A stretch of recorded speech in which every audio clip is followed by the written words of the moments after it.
Can a Switzerland-like life really be had for 40,300? The real story behind the viral India visas abroad debate. It is around 9:30 at night. Someone is scrolling Instagram. Someone is reading a debate on X. Someone is forwarding that same chart in a WhatsApp group. The chart says that in India, the same lifestyle can be had for around 40,300 a month, for which more than 3 lakh has to be spent in Switzerland. At first glance, this sounds shocking, and then it creates fear. Have we been understanding salary the wrong way all these years? Does a big foreign income not always mean a better life? And this is where the curiosity begins. Is it really true that in India, a Swiss-level life can be had for less money? Or has social media once again served half-truth as the whole truth? That is the heart of this entire story. This debate did not begin from any government report, but gathered pace because of a viral social media chart. The Economic Times reported on the 15th of April 2026 that a viral post comparing monthly living costs across G20 countries had triggered a big discussion.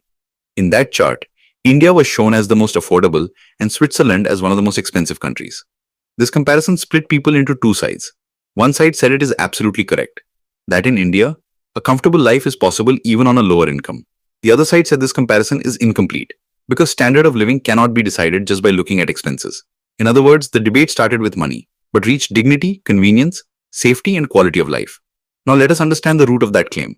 Cost of living comparisons often come from such databases that estimate averages by adding expenses like groceries, rent, restaurants, transport, and basic services. According to 𝐮𝐩𝐽𝐝𝐚𝐿's 2026 comparison page, the cost of living in Switzerland is far higher than in India. In that same comparison, cost of living excluding rent is shown as more than 510% higher, and cost including rent as more than 608% higher. Rent prices are shown as more than 1,100% higher compared to India. The direct meaning of this is that if you speak only of monthly expenses, then to maintain a basic urban life in Switzerland, several times more money may genuinely be needed compared to India. So the basic idea of the viral chart was not created out of thin air. There was a real economic foundation of a cost gap behind it. But this is exactly where the story takes a dangerous turn, because cost of living and same lifestyle are not the same thing. This is the place where social media often makes its mistake.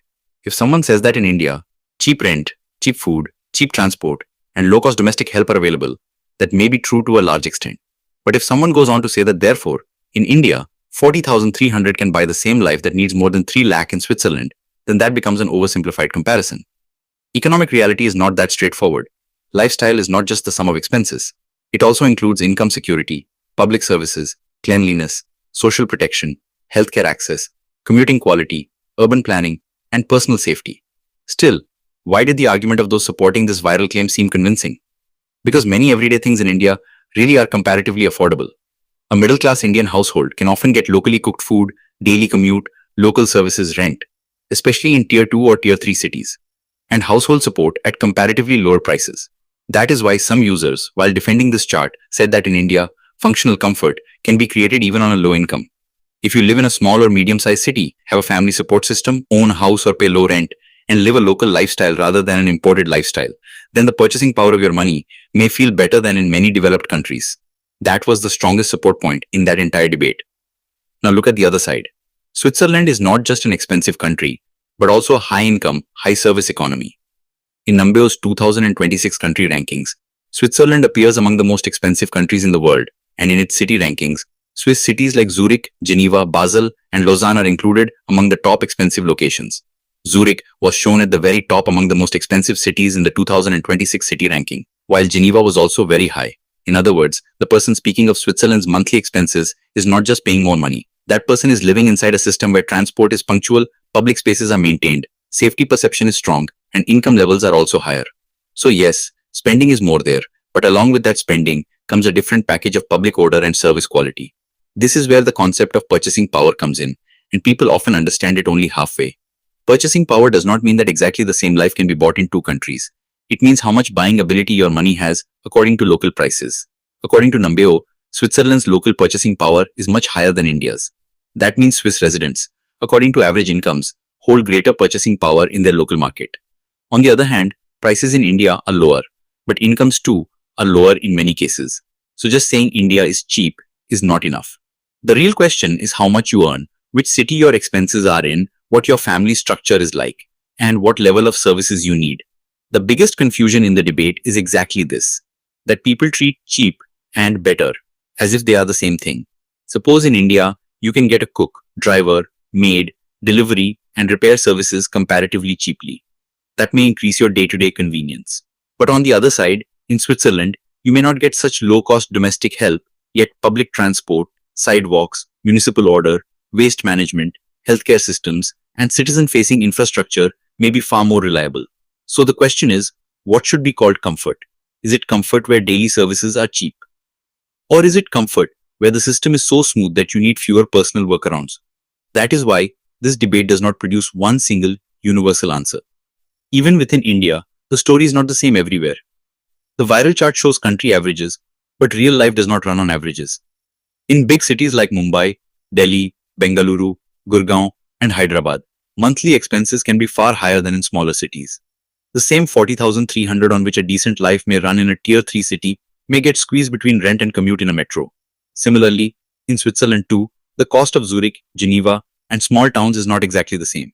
So if someone picks one number and says, this much is enough for the same life, then that hides a huge part of cities, social class, housing situation, and personal expectations. That is why averages are useful, but they do not tell the full truth. And then comes the real question of standard of living. Will standard of living be decided only by how much your kitchen bill is? Or also by what your roads are like, what your child's schooling is like, what the air quality in your area is like, how easy it is to reach a hospital, how much fear of crime there is, how painful paperwork is, and what your daily stress level is. Switzerland's high cost is often seen as being linked with its high quality systems. On the other hand, India's affordability comes from its low-cost service ecosystem and informal support structure. So the phrase same lifestyle is itself controversial.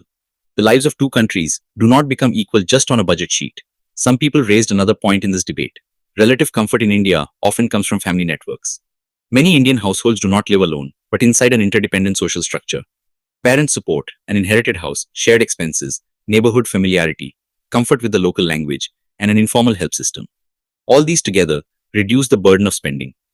Abroad, especially in a country like Switzerland, life may be more structured and efficient, but many things have to be managed by you directly and paid for directly. That is why sometimes what feels like invisible support in India becomes a visible monthly expense in developed countries. That is why in India, even on a low salary, some families are able to create a manageable life, while the same earning may not even allow survival in an expensive foreign city. But there is also a romantic trap here.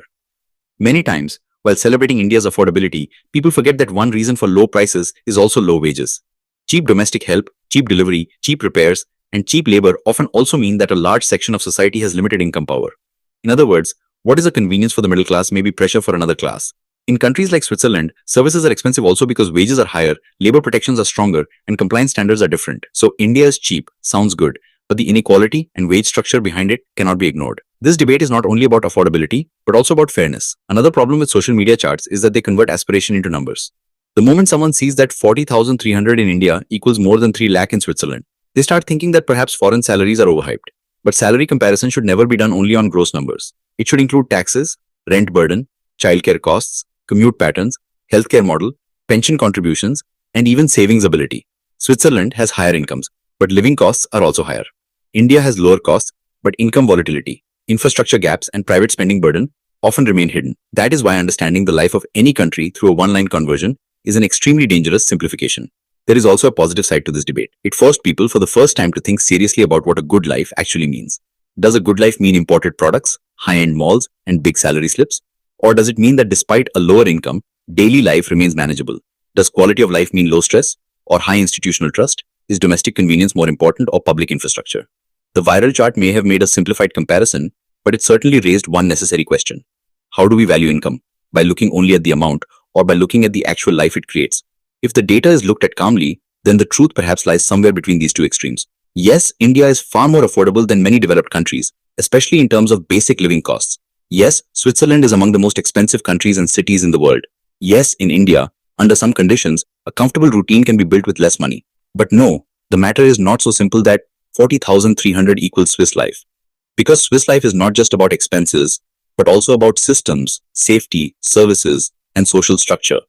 And Indian comfort is not just about low prices, but also about family support, local adaptability, and social trade-offs. So what is the biggest lesson from this whole controversy? Perhaps this, that numbers are necessary, but incomplete. Cost of living is a useful metric, but not the complete truth.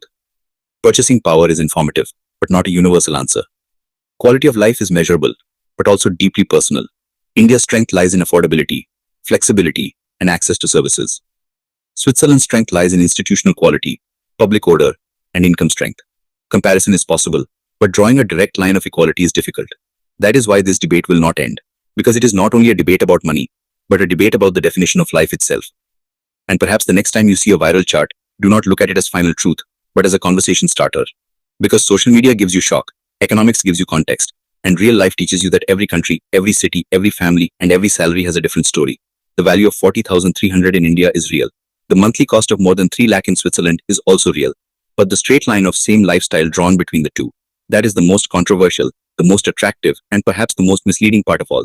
That is the suspense of this story, and that is also its truth. If this video has taught you something new, or if you feel this information should reach more people, don't forget to like and share the video. Your small share can become valuable and useful information for someone else. If you have any questions related to this topic, or if you would like to share your opinion with us, be sure to write in the comment box. We read every question and suggestion from you, because your feedback inspires us to create better content.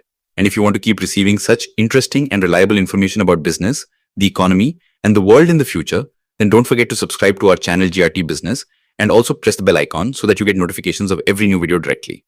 At GRT Business, we always strive to provide you with accurate, balanced, and reliable information. Our news and analysis are prepared based on information obtained from various news agencies, public sources, and public opinion. We make every effort to verify and validate each fact as much as possible. But in case of any possible error or dispute, the responsibility lies with the respective sources. Our only aim is to present you with a correct and trustworthy perspective so that you can understand any topic better.